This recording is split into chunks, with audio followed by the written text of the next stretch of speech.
Hi, Deborah Battistella, occupational therapist here. In this video, I want to speak to my reasons for wanting to make videos and wanting to talk with you. What is my intention in doing all of this?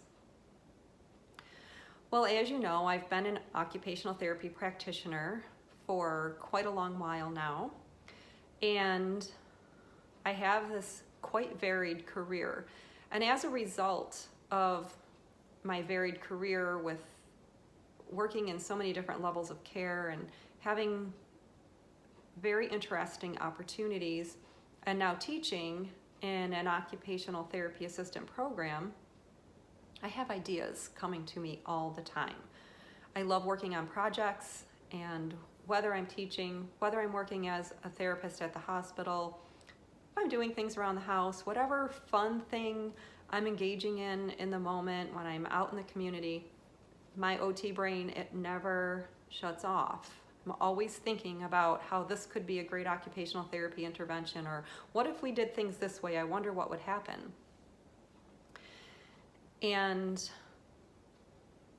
so I thought if I just start making some videos and talking to you, I can share some of my ideas with you. Maybe somebody would want one of these ideas and take it and run with it. I'm in some mastermind groups. I love masterminding, and I love working with other people on projects. And in these mastermind groups, I am known as the idea lady. So I'm very good at helping other people. What's the thing that I want to say? Come up with ideas for their projects, for other projects, whether it's OT related or not. I like using my creative brain. So my thought is, if I can share some of my ideas with you, that might be good. If I can share some of my wisdom with you, that might be helpful to somebody. If I can share snippets of experiences to help other practitioners learn, and also share some of who I am and how experiences have gone for me, whether they're good or not so good. At least you might know that we all experience some things across the board because we're humans and because we're interacting with humans. And part of the reason I want it to be this is because when I'm working on different projects and chatting about things with some of my friends and colleagues and hearing their ideas and how we stop ourselves from moving forward with projects, and in those types of conversations that we have, more than one person has said to me, "Yeah, I could do that, but I'm not like you." Well, what I want you to know is that I am really nothing special compared to any other person. I went back to school as a non-traditional student at a point in time in my life when I had tried college several times and I was not successful each time. And when I went back to school, it's because I knew that certain things in my life were not going well, and I needed to figure out how to support myself and my family. So my marriage wasn't working out well at all. And I wanted to be able to take care of myself and my children. And, I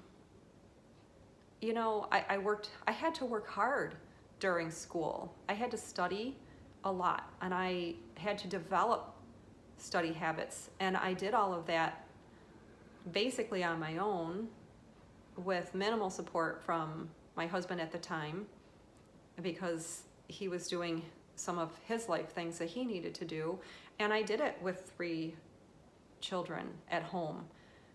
One of them was a baby. Was it hard? Yes, it was hard. Did I love it? Yes. And I learned during that time that when I was at school, working on school projects, I wasn't thinking about the stressful things that were going on at home, and it was like a reprieve for me. And I think that we can use some things in our lives, like school, like work, to give us a break from the day-to-day grind. I'm saying all of that to say that during that time, I went to school for, 19, 7, I don't even know how many years I went. 5, 7, at least 10 years. I think it was 10 years because I went part-time part of the time, and then I decided to start going full-time, or I knew I would never finish my degree. And I kind of developed this habit of relying on doing something all of the time, and then I started working a lot. And so I did develop a habit of working too much. And then now, like, I have to be very mindful of the amount of time that I spend working. And I'm moving towards a more, I want to use the word balanced, but I don't want to use the word balanced, just a more mindful life where I'm carefully choosing the activities that I'm engaging in. And I think that I just want you to know this about me, because I'm not anyone who does anything great. I'm not fearless. I experience fear when I'm doing things. It's unnerving to me to talk into a camera and just talk to you and to share personal aspects of my life. But I know for myself that I appreciate people who are authentic with me. It makes me feel like I can relate to them. So I want you to know that I'm not superhuman. I'm just this person who is passionate about OT.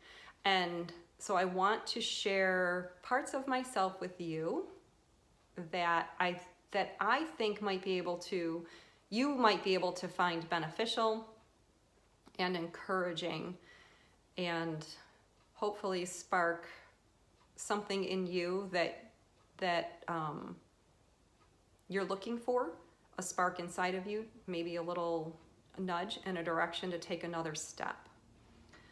And I just want you to know too that I'm not going to be editing my videos, so you'll see what it's like inside my head sometimes when I'm trying to convey an idea. I misspeak at times, I get silly at times, and I'm serious at other times. Like, I'm just a person who loves life and is passionate about OT. So some of the videos that I make will share insights.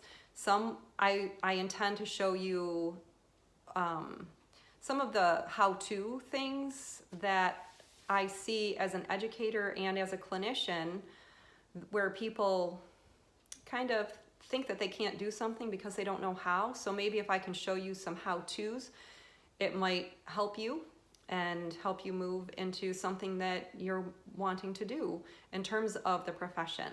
I really do love occupational therapy. It is just part of who I am. And I know that it's a great profession, and I know that we can do great things. And I'm seeing people do so many cool things in terms of OT.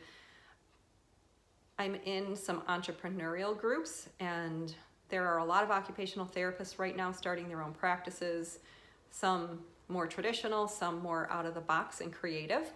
And I love that OTAs are part of this, and I have a very soft spot for OTAs in my heart, because I started off as an OTA and I teach OTA students, and they're valuable people. They're treatment gurus. And yeah, so I'm going to stop rambling because I think I'm rambling now. And I hope you all have a great day, and thank you for watching.